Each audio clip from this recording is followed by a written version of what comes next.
नमस्कार, स्वतंत्र समय में आपका स्वागत है। मैं राजेंद्र राय। नजर डालते हैं कुछ खास खबरों पर। बैरागढ़ के नगर निगम जॉन कार्यालय में पहुंचा आवेदक लक्ष्मण नगर में अतिक्रमण से है परेशान। कम से कम 4 से 5 बार आ चुका हूँ। एक मेरी समस्या ये थी कि मैंने इनसे एक कंप्लेंट की थी कि लक्ष्मण नगर में मकान नंबर 69 में एक अवैध मकान बन रहा है, जिसको लेकर मैंने यहाँ एक आवेदन दिया था, एक सदर मंजिल में आवेदन दिया था, जन सुनवाई में जेडो साहब को भी दिया था, और अभी तक कोई उसकी सुनवाई नहीं हो पा रही है। और आज फिर आया हूँ तो आज भी यही बोल रहे हैं कि ठीक है हम कार्रवाई करते हैं, पर आज तक कोई कार्रवाई नहीं हो रही है। और वो मकान पूरा बन चुका है आज तक पूरा, और काम अभी ख़त्म होने वाला ही है वहाँ पे। और हमने बहुत शिकायत यहाँ पे की है, पर यहाँ पे कोई जन सुनवाई में भी कहीं पे भी कोई सुनवाई नहीं हो रही है। मैं आपसे नगर निगम आयुक्त से एक निवेदन करता हूँ कि इसको थोड़ा जितना जल्दी से जल्दी हो सके उसके लिए कार्रवाई की जाए। गांधीनगर में एक घर में आग लगने से परिवार के 5 सदस्य जल गए। महिला की रविवार को मौत हो गई थी, अब पुत्र रिजवान ने भी दम तोड़ दिया। गांधीनगर के अंतर्गत हाई स्कूल के पास रहने वाले एक ही परिवार के 5 लोग आग से बुरी तरह झुलस गए हैं। रिजवान की मौत हो गई है। गौरतलब है कि गांधीनगर हाई स्कूल के पास रहने वाले रईस खान का परिवार मजदूरी कर अपना जीवन यापन करता था। रविवार रात 10 बजे रईस और उसके परिजन, जिसमें उनकी पत्नी शकीला, पुत्र रिजवान इमरान और पुत्री इकरा खान, खाने के बाद दरवाजा बंद कर लाइट न होने के कारण चिमनी जलाकर सो गए। रात में अचानक चिमनी के गिरने से घर में आग लग गई, जिससे पूरा घर जल गया। आग लगने से परिवार के 5 सदस्य झुलस गए थे। आग में बुरी तरह जलने से रईस की पत्नी शकीला की मौत रविवार को हो गई थी। उपचार के दौरान मंगलवार को पुत्र रिजवान ने भी दम तोड़ दिया। वहीं परिवार के अन्य सदस्यों का हमीदिया अस्पताल में इलाज चल रहा है। क्या नाम आपका? प्रेम गुजराती। प्रेम जी, क्या हुआ था यहाँ पे? यहाँ पे 9 साढ़े 9 के समथिंग 10 बजे के लगभग बच्चा आया छोटा वाला, उनका चिल्लाने लगा कि आग लग गई। जब हम मोहल्ले पड़ोस वाले उठ के आए तो पता पड़ा बहुत आग लग रही थी। तो उसके बाद सब इकट्ठे हो गए मोहल्ले वाले, तो हमने गेट खोलने की कोशिश करी तो गेट पे से आग निकल रही थी, तो हम गेट के अंदर घुस नहीं पाए। चिल्ला चोट की आवाज आ रही थी बचाओ बचाओ, तो हम लोग ऊपर चढ़े चद्दर पे से, चद्दर तोड़ी और तोड़ने के बाद अंदर घुसे। उसके बाद हम लोग उसको बाहर निकाले। कितने लोग थे अंदर? 5 लोग थे। और अभी सब लोग कहाँ हैं? कितने लोग? अभी 5 लोग में 2 की डेथ हो गई, एक उनकी अम्मी की और एक उनके लड़के की। क्या नाम थे इनके? उसका नाम शकीला बानो और रिजवान। हॉस्पिटल में कौन कौन एडमिट है? अभी 3 लोग एडमिट है। उनकी हालत कैसी है? उनकी 2 की हालत नाजुक है, बहुत खतरनाक है उसके अंदर, और एक थोड़ा सही है, उनके अब्बा। 2 बहुत सीरियस है। घर में कौन है कमाने वाला? मुख्य कौन? मुख्य रईस भाई। बैरागढ़ स्थित नर्सरी में बारिश के मौसम में तरह तरह के पौधे आते हैं। घरों में रखने वाले पौधों के लिए नर्सरी में ग्राहकों की भीड़ देखी जा रही है। बैरागढ़ स्थित नर्सरी में ग्राहकों की भीड़ लगी है। वातावरण को हरा भरा बनाने के लिए पौधों की मांग भी बढ़ती जा रही है। नर्सरी में तरह तरह के पौधे हैं जो ग्राहकों को बहुत पसंद आ रहे हैं। तो वहीं घरों में रहने वाले लोग पौधों व फूलों की डिमांड करते हैं। लोग बाहर से भी खरीदारी करने के लिए संत नगर की नर्सरी में पहुंचते हैं, और इस मौसम में ग्राहकों की ज्यादा भीड़ देखी जा सकती है। जी, आपका नाम बताइए। NG दंडपट। तो सर जी, आप यहाँ पे पेड़ खरीदने के लिए आए हैं। अभी आपने कौन सा पेड़ लिया? अभी चीकू का मैंने दिखाया कि चीकू बहुत अच्छा क्वालिटी का चीकू है। अच्छा, वैसे आप शौकीन है पौधे लगाने के? जी जी मैम, आपका नाम बताइए। डॉक्टर काजल श्रीवास्तव। जी मैम, आप यहाँ पे परचेसिंग करने आए थे पौधों की? जी हाँ, यहाँ से गुलाब की वैराइटीज लेने आए हैं, अलग-अलग सफ़ेद और लाल गुलाब लेने आए हैं, और बारिश के सीजन में लगाए जाते हैं। हम लोग कॉलेज की तरफ से ज़्यादा वैराइटी तो मैम, आपको मतलब पौधे लगाने का बहुत शौक है? हाँ, पौधे लगाने का बहुत शौक है, स्पेशली बारिश के सीजन में ज़्यादा। बैरागढ़ में फुटपाथ और सड़क के बीच गड्ढा हो जाने से जनता को हो रही है परेशानी। रोजाना इस गड्ढे में न जाने कितने लोग गिरते हैं।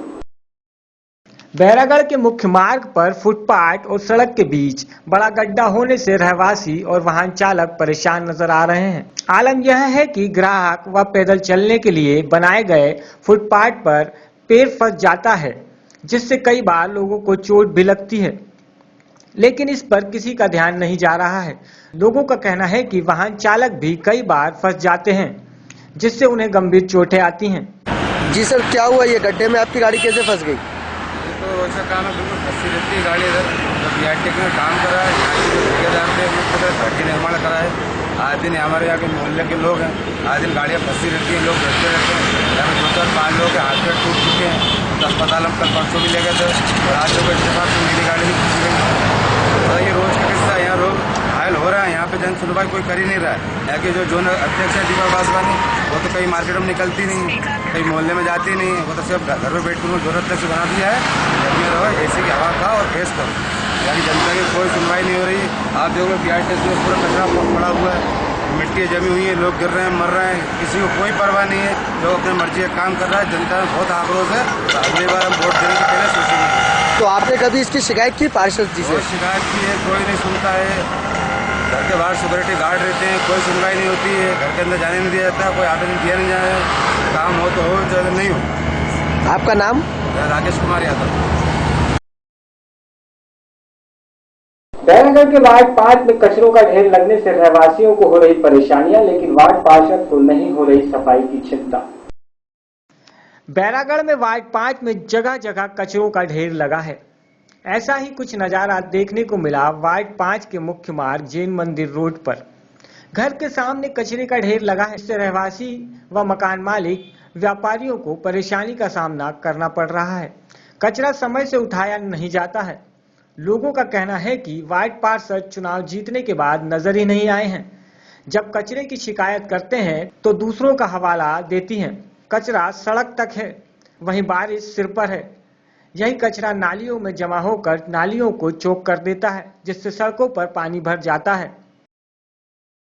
मध्य प्रदेश विधानसभा के मानसून सत्र में हंगामे के बीच 8,585 करोड़ का अनुपूरक अनुमान बजट पारित कर दिया गया। मानसून सत्र समय से पहले ही समाप्त कर दिया गया। मध्य प्रदेश विधानसभा में मानसून सत्र में हंगामे के बीच 8,585 करोड़ का अनुपूरक अनुमान बजट पारित कर दिया गया। मानसून सत्र समय से पहले ही समाप्त कर दिया गया है। सदन की कार्रवाई अनिश्चित काल के लिए स्थगित कर दी गई है। आज तीसरा दिन भी हंगामे की भेंट चढ़ा। लगातार 2 दिन तक हंगामे के बाद आज भी कांग्रेस और बहुजन समाज पार्टी के विधायकों ने सदन में हंगामा किया। इसके बाद हंगामे के बीच ही कार्रवाई चली। कांग्रेस विधायक अंदर धरने पर बैठे। उन्होंने विधानसभा के गर्भगृह में धरना दिया। इसके बाद सारे विधेयक हंगामे के बीच पारित किए गए।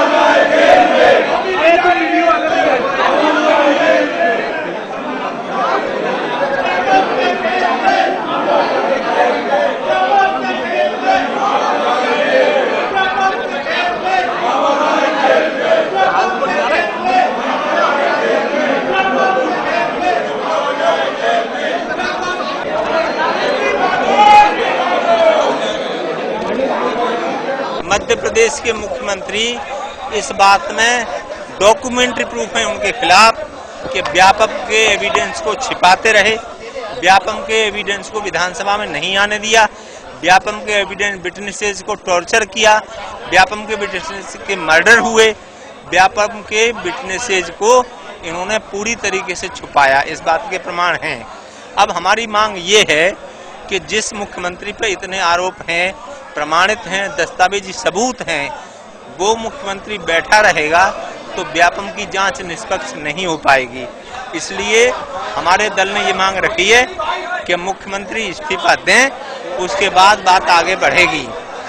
दूसरी बात यह है कि मुख्यमंत्री जैसे सीबीआई जांच शुरू हो गई तो सीबीआई जांच एक पार्ट की शुरू हुई है, व्यापम की, डीमेट की शुरू नहीं हुई, पीएससी की शुरू नहीं हुई। इनमें भी ये यही कर रहे हैं। अभी भी विटनेसेस छुपा रहे हैं, एविडेंस छुपा रहे हैं, डॉक्यूमेंट्री एविडेंस छुपा रहे हैं, विधानसभा में गलत उत्तर दे रहे हैं और मनमानी कर रहे हैं, सुनने को तैयार नहीं है। और कल का जो आचरण हुआ, सुनो यार, कल का जो आचरण हुआ वो निंदा योग्य है। विधायकों के साथ मार पिटाई कॉमन हॉल में, 3 विधायक हमारे पिटे। और आज महिला विधायकों को, भले ही वो बीएसपी की थी, तो उनको चप्पल दिखा रहे बीजेपी के एमएलए। इससे ज्यादा निंदा योग्य बात क्या होगी। इन सब के विरोध में हम लोग धरने पे बैठे हैं। पहली बार कार्यवाही 10 मिनट के लिए स्थगित की गई, लेकिन हंगामे के बाद इसे दूसरी बार 30 मिनट के लिए फिर स्थगित कर दिया गया। बहुजन समाज पार्टी के विधायकों एप्रिन पहनकर आने की भी जानकारी मिली थी। वहीं एक मौके पर भाजपा विधायक नरेंद्र सिंह कुशवाहा और अन्य सदस्यों के बीच अप्रिय स्थिति भी निर्मित होते होते बची। इस स्थिति को मंत्री नरोत्तम मिश्रा, शरद जैन आदि ने टाल दिया। कुशवाहा पर भाजपा की महिला सदस्य ने दुर्व्यवहार का आरोप भी लगाया है। महिला विधायक का आरोप है कि उन्हें सदन में चप्पल दिखाई गई।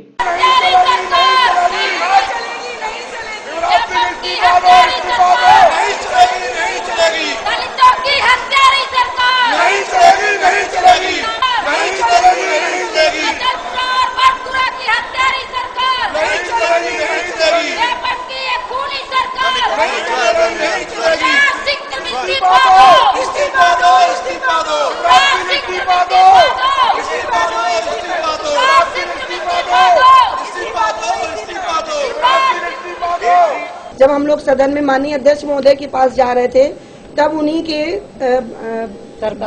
सरकार के विधायक माननीय नरेंद्र कुशवाहा जी ने हम लोग दलित महिलाओं को, दलित महिला विरोधी सरकार तो ये है ही, हम लोगों को इन लोगों ने जूते दिखाने का काम किया है और हम इस बात की घोर निंदा करते हैं। और माननीय शिवराज सिंह चौहान माननीय मुख्यमंत्री जी से कहते हैं कि ऐसे विधायकों को, तो माननीय अध्यक्ष महोदय से भी कहते हैं कि इनको बर्खास्त करना चाहिए। हम लोग FIR दर्ज भी करवाएंगे इनके नाम, क्योंकि जब महिला जो विधायक है उनकी इज्जत आबरू सुरक्षित नहीं है, उनका सम्मान नहीं हो रहा है, तो हमारे पूरे प्रदेश में इनके हाथों कैसे न्याय लोगों को मिल सकता है, दलित गरीब विरोधी लोग। उन्होंने भाजपा विधायक को बर्खास्त करने की मांग की है। सदन में लगातार शोरगुल के बाद विधानसभा अध्यक्ष डॉक्टर सीतासरण शर्मा ने कार्यवाही स्थगित करने की घोषणा की। इससे पहले सुबह मंत्री गोपाल भार्गव, गौरीशंकर सेजवार और अन्य भाजपा विधायकों ने नेता प्रतिपक्ष सत्यदेव कटारे के चेंबर में जाकर उनकी कुशल क्षेमा पूछी। शासन द्वारा मेल नर्सों की नियुक्ति पर लगी रोक के विरोध में नर्सिंग छात्र संगठन 23 जुलाई को पूरे प्रदेश भर से एकत्र होकर नीलम पार्क से रैली निकालकर विधानसभा का घेराव करेगा। आज भोपाल में प्रेस कॉन्फ्रेंस करने का जो पर्पज है वो ये है कि मध्य प्रदेश में मेल नर्स की जो भर्तियां हैं वो लगभग पिछले 4-5 साल से बंद कर दी गई है सरकार से। सरकार के द्वारा सरकार सरकारी क्षेत्र में मेल नर्स को भर्ती नहीं कर रही है, जबकि सरकार द्वारा मान्यता प्राप्त स्कूल, नर्सिंग स्कूल और नर्सिंग कॉलेजों में मेल नर्स को अध्ययन कराया जाता है। फिर जो सरकार द्वारा ये भेदभाव मेल और फीमेल के बीच में कराया जा रहा है, ये गलत है। इसके विरोध में हम कल जो है विधानसभा का भी घेराव करने वाले हैं और वहाँ सीधे मुख्यमंत्री जी से मुलाकात करेंगे और उनसे इस चीज़ का जवाब मांगेंगे कि मध्य प्रदेश अकेला राज्य है ऐसा पूरे देश में जिसमें मेल नर्स की भर्ती पर प्रतिबंध है, जबकि पूरे देश में ऐसा कोई राज्य नहीं है। स्वास्थ्य मंत्री जी को 3 बार ही नहीं, हमारी जो संगठन की जो इकाइयां हैं, चाहे ग्वालियर हो, चाहे अपना भोपाल हो, चाहे जबलपुर हो, उन्होंने कई बार ज्ञापन दिए हैं। स्वास्थ्य राज्य मंत्री जी को भी दिए, स्वास्थ्य मंत्री जी को भी दिए, कमिश्नर महोदय को, इवन मुख्यमंत्री जी को ज्ञापन हमने सबको दिए हैं। सबने सिर्फ आश्वासन दिया है कि भर्तियां खोल दी जाएंगी, भर्तियां खोल दी जाएंगी। भर्तियां खोलते हैं नहीं और बार बार फिर निकालते हैं वैकेंसियां। ज्ञापन के थ्रू निकली 1868 पोस्ट, इनमें बोले तो पहले कि अब निकलेंगी, अब मेल नर्स के लिए निकाल देंगे, आगे निकालेंगे तो निकाल देंगे, लेकिन निकालते हैं नहीं, आश्वासन सिर्फ देते रहते हैं। अगर सरकार कल भी हमारी मांगों को नहीं मानती है तो हम बिल्कुल आमरण अनिश्चितकालीन अनशन पे पूरा संगठन के कार्यकर्ता और पूरे नर्सिंग विद्यार्थियों सहित मेल नर्स सहित अनिश्चितकालीन अनशन में बैठ जाएंगे। इसकी जिम्मेदारी सरकार की होगी। नेहरू युवा केंद्र महात्मा गांधी की 154वीं जयंती पर श्रद्धांजलि देते हुए पूरे वर्ष भर के लिए देश भर में युवाओं की प्रतिभागिता हेतु जन जागृति अभियान का आयोजन 2 अक्टूबर 2015 से आरंभ करेगा, जिसका समापन 25 सितंबर को मथुरा में पंडित दीनदयाल उपाध्याय की जन्मस्थली पर होगा। नेहरू युवा केंद्र संगठन के द्वारा राष्ट्रीय पुनर्जागरण यात्रा देश के 4 हिस्सों से प्रारंभ होकर के पूरे देश भर के 100 डिस्ट्रिक्ट को हमने चयन किया है और प्रत्येक जिले में 100 गांव तक ये यात्रा जा रही है। ये यात्रा 2 अक्टूबर को गांधी जयंती से प्रारंभ होकर के 25 सितंबर को एकात्म मानववाद के प्रणेता पंडित दीनदयाल उपाध्याय जी के जन्मशती के समारोह के अवसर पर यह मथुरा में इसका समापन होगा। इस यात्रा के माध्यम से हम प्रत्येक गांव के अंदर उन नौजवानों को, जो नौजवान भारत के लोकतंत्र में अपनी भूमिका निभाना चाहते हैं, ऐसे नौजवानों की यूथ लीडरशिप को डेवलप करना, गांव के अंदर चौपाल के माध्यम से गांव के विकास के बारे में बात करना, गांव के शिक्षा से लेकर के स्वास्थ्य और विभिन्न प्रकार की सरकार की फ्लैगशिप स्कीम्स को लेकर उनके प्रति अवेयरनेस और उनको इंप्लीमेंट कैसे करें, ऐसे कई मुद्दों पर नेहरू युवा केंद्र संगठन के माध्यम से, पुनर्जागरण यात्रा के माध्यम से हम देश के नौजवानों को, गांव के उस यूथ लीडरशिप को देश के विकास में सहभागिता कैसे बने, इस भूमिका के साथ, इस उद्देश्य के साथ ये पुनर्जागरण यात्रा पूरे देश भर के अंदर लगभग 10,000 गांव तक जाने का प्रयास हम कर रहे हैं।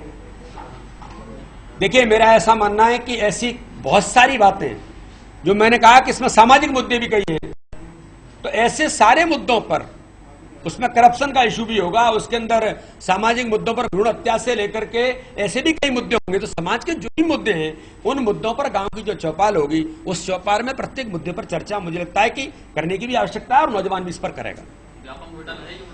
देखिए, व्यापम घोटाला इस यात्रा का भी मुद्दा नहीं है। ये यात्रा कुल मिलाकर के पुनर्जागरण यात्रा है। इस यात्रा के अंदर मुख्य तौर पर जो देश के नौजवानों के डेवलपमेंट की दृष्टि से गांव के विकास में नौजवानों की भूमिका कैसे बने, एक पॉजिटिव एटीट्यूड के साथ हम नौजवानों के बीच में, गांव के बीच में लाने का प्रयास कर रहे हैं। देखिए, मेरा ऐसा मानना है कि नेहरू युवा केंद्र संगठन विगत कई वर्षों से अपना अच्छा काम कर रहा है। मैं भी देश भर के अंदर घूम रहा हूं और लगभग मेरा 18 राज्यों का दौरा अभी तक हो गया। नेहरू युवा केंद्र संगठन कई राज्यों में, कई क्षेत्रों में अच्छा काम कर रहा है। कहीं लगता है प्रेस से जो इंटरेक्शन होना चाहिए, मैंने पहली प्रेस में कहा था कि हमने इसकी शुरुआत की है, कि हम जब से आए, और मुझे ऐसा लगता है कि उमा जी के समय में सबसे ज्यादा काम हुआ। यूपीए की सरकार में आने के बाद जो नेहरू युवा केंद्र संगठन को जो उन्होंने नीचे ले जाने का प्रयास किया, मेरा ऐसा मानना है कि हम इस दिशा में फिर आगे बढ़ रहे हैं कि युवाओं का जो ऑर्गेनाइजेशन है ये एक्चुअल यूथ ऑर्गेनाइजेशन बनकर के अपनी भूमिका में आए। तो मुझे ऐसा लगता है कि कभी यूथ ऑर्गेनाइजेशन ये फ्लोटिंग ऑर्गेनाइजेशन होते हैं, कभी कम कभी ज्यादा, कभी दिखते हैं कभी नहीं दिखते हैं। तो मुझे लगता है उसमें भी ऐसा ही है।